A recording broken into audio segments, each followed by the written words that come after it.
جس کا کبھی سر نہ جھکا ہے، او میرا رضا میرا رضا میرا رضا ہے۔ جیسے سورج غروب ہوا، اذان ہوئی، اذان کا پہلا لفظ نکلا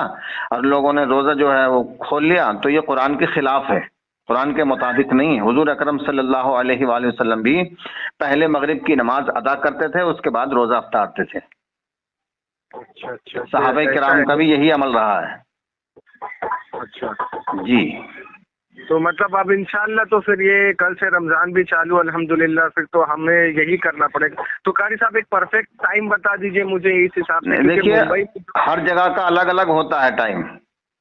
1-2 منٹ، یعنی ایک شہر کا 1 منٹ کا فرق، دوسرے شہر کا 2 منٹ کا فرق، ایسی ہر جگہ الگ الگ فرق ہوتا چلا جاتا ہے۔ اتنا سمجھ لیجئے سورج غروب ہونے کے بعد تقریباً 20 منٹ کے بعد روزہ افطارا جائے، اور سورج غروب ہونے کے 20 منٹ کے بعد۔ تو قاری صاحب وہ میں ایک کام کرتا ہوں، جو ابھی غروب ہوگا تو مطلب ایک منٹ آپ مجھے ایک سمپلی بتا دیجئے کہ جیسے یہاں پر اذان ہوتی ہے جی ہاں، ممبئی میں تو آپ آ چکے الحمدللہ، تو بتا سکتے ہیں مجھے کہ آپ کے کافی ویڈیوز بھی ہم نے دیکھے، تو آپ بتائیں اذان ہوتی ہے، اذان کی کتنے دیر کے بعد کھول لیں نارمل جو اذان ہوتی ہے؟ دیکھیے مغرب کی اذان ہوتی ہے، اس کے بعد آپ سکون سے مغرب کی نماز پڑھیں، ٹھیک ہے مغرب کی نماز پڑھیں تقریباً یعنی ایسے نہیں کہ صرف 20 منٹ ہی، 19 منٹ کے بعد بھی ستارہ نظر آ سکتا ہے، 21 منٹ کے بعد بھی ستارہ نظر آ سکتا ہے، تقریباً 20 منٹ کے بعد آپ روزہ افطار کریں۔ تو اب مسئلہ یہاں پر کیا گڑبڑا جائے گا قاری صاحب، ٹھیک ہے ہم مسجد تو چلے جائیں گے لیکن مسجد میں سب کھاتے ہوئے نظر آئیں گے، نماز سب اپنے کو اکیلا پڑھنا پڑے گا۔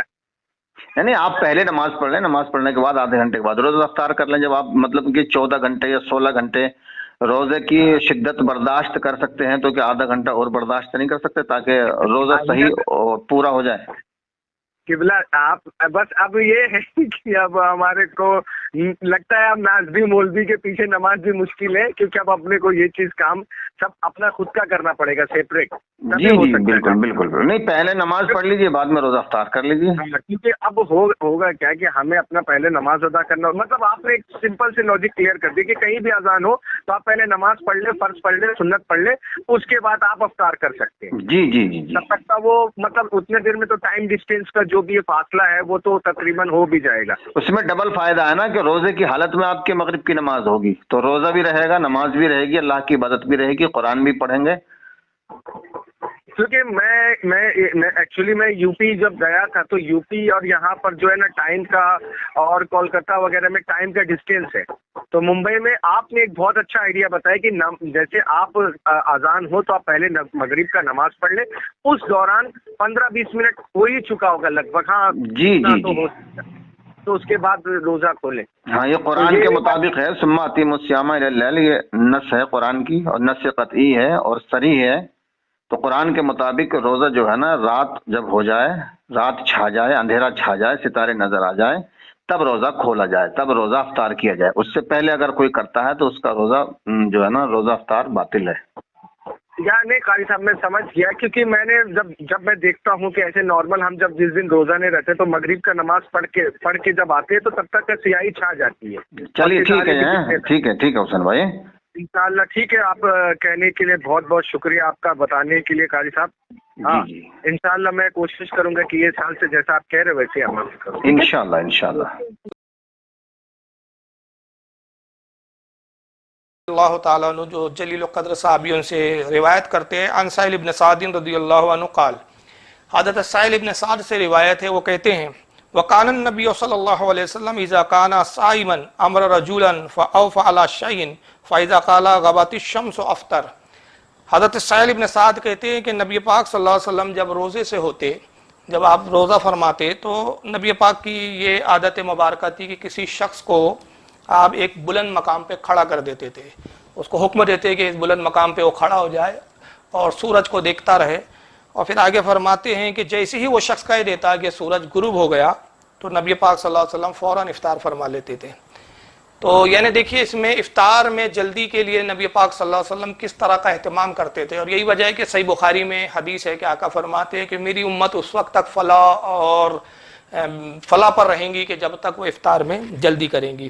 تو نبی پاک صلی اللہ علیہ وسلم کا خود اس پر عمل تھا کہ ایک شخص کو آپ بلند مقام پہ کھڑا کر دیتے اور اس کی ڈیوٹی یہ ہوتی کہ وہ سورج کو دیکھے کہ غروب ہوا، اور جیسے سورج غروب ہوتا فوراً آواز لگاتے وہ شخص کہ یا رسول اللہ سورج غروب ہو گیا، اور نبی پاک صلی اللہ تعالی وسلم جیسے ہی وہ کہتے فوراً افطار کر لیتے۔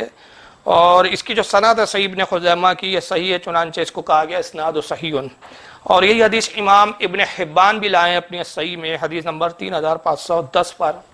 اس کو امام حاکم نے بھی لکھا ہے اپنی المستدرک کے اندر کتاب الصوم، حدیث نمبر 1584۔ اس حدیث کے متعلق جو ہے امام حاکم رحمۃ اللہ علیہ وہ فرماتے ہیں کہ حاذا حدیث صحیح علی شرط الشیخین، کہتے ہیں کہ یہ حدیث شیخین کی شرط پر صحیح ہے۔ شیخین یعنی امام بخاری اور امام مسلم کی جو شرائط ہے حدیث لینے کی، ان کی شرط کے مطابق یہ حدیث بالکل صحیح ہے، لیکن یہ البتہ الگ بات ہے کہ شیخین نے یعنی امام بخاری اور امام مسلم نے اس کو نقل نہیں کیا۔ اور اس کو امام طبرانی بھی لائے ہیں معجم الکبیر کے اندر، اور انہوں نے اس کو حضرت ابو دردہ سے روایت کیا ہے، اور امام حیثمی بھی اس کو لائے ہیں حضرت ابو دردہ سے، انہوں نے روایت کیا مجموع الزوائد حدیث نمبر 4979۔ تو بہرحال ان حدیث سے تو یہ دو حدیثوں سے یہ ثابت ہو گیا کہ نبی پاک صلی اللہ تعالی وسلم فوراً افطار کیا کرتے تھے۔ تو فوراً جب افطار کرتے تو آپ دعا نہیں پڑھتے تھے، پہلے بسم اللہ الرحمن الرحیم پڑھتے، پھر آپ فوراً کھجور کو تناول فرماتے یا پانی کو نوش فرماتے، اور جب آپ اس سے فارغ ہوتے تو اس کے بعد دعا پڑھا کرتے تھے۔ اب اس کے ثبوت